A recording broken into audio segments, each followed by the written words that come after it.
If I eat nasi padang every day, I will become a superhero. I am eating nasi padang every day, therefore I am becoming a superhero. What? Is it true?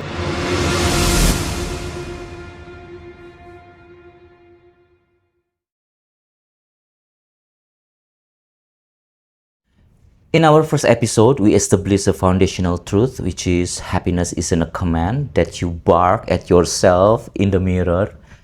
It's a conclusion. It's the result of an argument your brain makes about your life. But here's the problem. Not all arguments are built the same. Think about a bridge. You wouldn't drive your car across a structure made of toothpicks, no matter how much you believed in it, right? Yet every day, we let our emotional well-being ride on arguments that are just as flimsy. In the world of logic, we call this logical strength, and understanding it might just be the best brain hack for a happier life. First, we need to make a sharp distinction between truth and logic. A statement can be true in isolation. Jakarta is crowded. True. I made a mistake at work. Also true. But a statement on its own isn't an argument. To find the why behind our feelings, we have to look at how these truths link to our conclusion. We say an argument has logical strength when the premises, if they were true, actually provide support for the conclusion. Here's the fascinating part. The logical strength of an argument is independent of whether the premises are actually true. When we assess strength, we are asking, if this were true, would I be justified in accepting the conclusion? Take this example. If I eat nasi padang every day, I will become a superhero.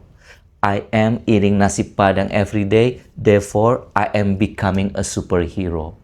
Is it true? Of course not. But is it logically strong? Absolutely.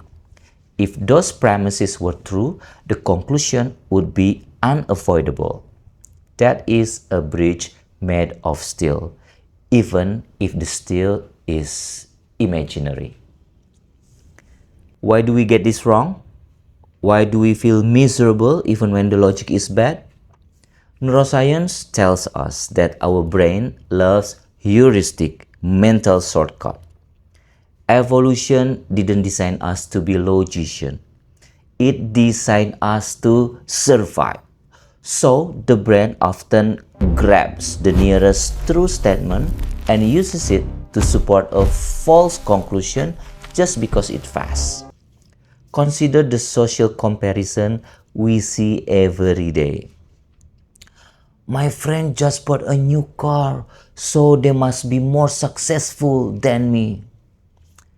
The promises might be true, they bought a car, but does it support the conclusion? No.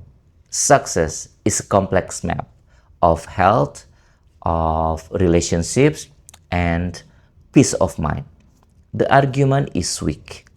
Or consider the popularity trap. 80% of people use this specific skincare, therefore it's the best for me. Again, weak. Popularity doesn't account for your unique biology. When we fall for this weak argument, we allow emotional noise to drown out our rationality. Logic comes in two main flavors, deductive and inductive. Deductive arguments are the gold standard, strict proofs where the conclusion is guaranteed. But most of life happens in the inductive lane. This is where the truth of our premises makes a conclusion likely, but not certain. Take the case of a moderate social drinker.